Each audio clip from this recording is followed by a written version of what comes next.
Alright guys, welcome to my Scream 6 review. This is going to be a short review because I don't want to give any spoilers. I will actually have a spoiler talk on a later date because there's a lot to be said and a lot to dive into with this movie.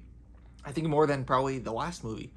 So I'm a pretty big fan of this entire franchise, including the third movie, which I believe is the weakest. But how does this movie fare compared to the rest of the franchise and even the last movie? I think this movie improved on a lot of what this last movie had to do. So they take the setting out of Woodsboro, out of like a college campus, and puts it into New York City, and I think it works for the most part. I think New York City is a really cool backdrop for this franchise. It offers some new and inventive stylistic choices and kills, but I don't think they went as far as they could with the New York vibe with this movie because I was fully expecting, this is not a spoiler, you just don't expect it when you see it in the movie, but you're fully expecting a Jason and Takes Manhattan scene in which he walks out into Times Square and he looks all around. You're expecting maybe something like that, and that never comes. There's no like cool locations that they go to. It's just an urban city, and that's about it.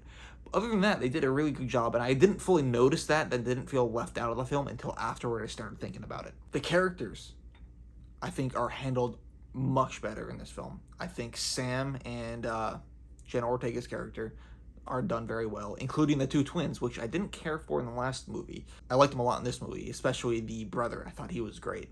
I even thought the girl, sister, I'm so bad with names, I thought she was kind of annoying in the last movie, like a Randy wannabe, but she came off it a little better in this film.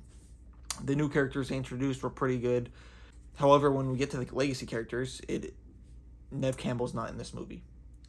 And then when Courtney Cox shows up as Gail, it's kind of underwhelming. I don't know why they chose to go a certain direction with her character. I was overall okay with it because I was enjoying the film up until that point, but I'm like, why are they doing that? Again, what are they doing? Like, it's like she's had no development since the first film. So I wasn't fully a big fan of that. Ghostface in this movie, I think, is ruthless. One of the better Ghostfaces that we see. Not the characters who reveal to be Ghostface, but Ghostface himself. Brutal, ruthless, a lot of fun. I really dig the worn out mask. Kind of reminds me of like Michael Myers mask from Halloween 2018. And I think Ghostface is done very well in this movie. The story of the movie is very well written, especially the themes and what they try to tackle, the subversion of expectations. I will dive more into that in my spoiler review, but they handle that very well to a fault. And that's where a lot of my complaints go into, is that they subvert expectations too much. I don't want to get into a lot of why, but there are times in which things seemed a little unbelievable. And I'm like, okay, really? Come on. I wanted certain things to happen, and none of what I really wanted to happen happened. But I'll dive more into that into my spoiler review, so stay tuned for that. Like and subscribe to see that. They did really good with the red herrings in this film. In the very beginning of the movie, there is a red herring of a character based off a certain reaction a certain character says, and I'm like, you're suspicious. They make him enough of the red herring that you figure out what maybe the motive is for the killer, then they eliminate that character, thus eliminating the motive out of your mind. The kills, for the most part in this movie, were better than most. I mean, it's still a lot of stabbing. I was hoping for some gruesome kills. They said beheadings in this movie, that this is where it really ramps up. There are no beheadings. I mean, like, there is maybe one, but it's just you see the body afterward, and I don't count that.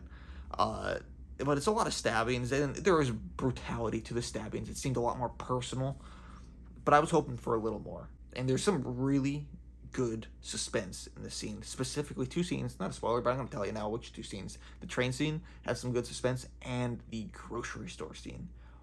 I was actually like on the edge of my seat. Yeah, so I think they improved on every single front. Oh my god, the biggest thing. The reveal of the killer, or killers, is done very well. I did not guess it. I had two people pegged as my killers, and neither of them were my killers. I think this is one of the first times that I really didn't guess the killer. Even though I was trying throughout the film, I'm like, oh, that's interesting. That's interesting.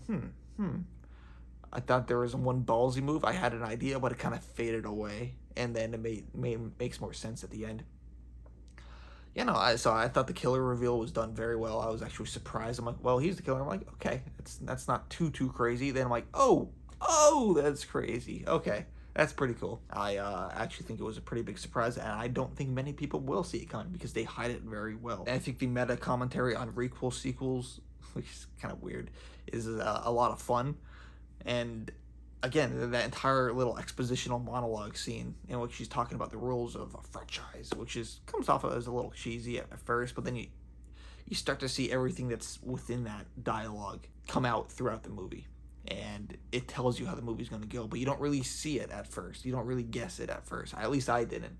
And I thought it was all done well. I think it was all written well. It's just there were some unbelievable parts to this movie.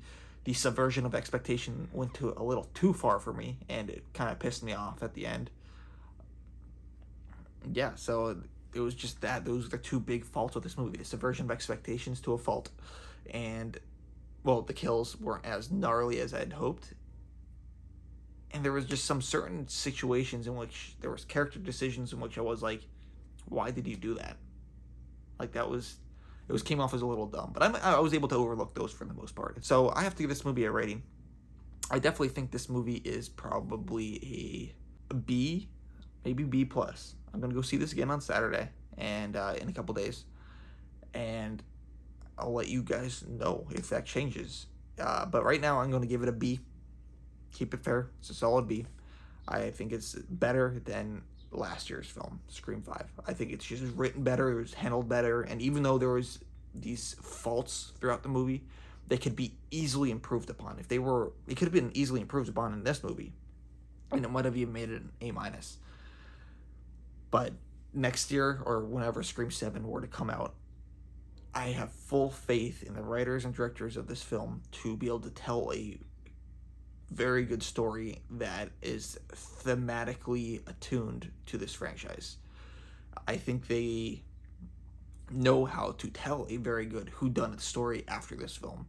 And I think they should take what they've learned in this movie and bring it into the next one, fix this subversion of expectation garbage, which I don't think will carry over. I definitely don't think it will carry over. And I think the next movie will be their best Scream film of this trilogy that they've made, just because they've learned a lot from the last movie. They nearly perfected it in this film, just a couple mishaps, and I think they could perfect it in the next movie if it's as well written. So that is my review for Scream 6. I hope you go out, see this movie. It's another good entry to the Scream franchise, and yeah, I welcome a 7th movie by these creators, which I think will improve on these last 2 films.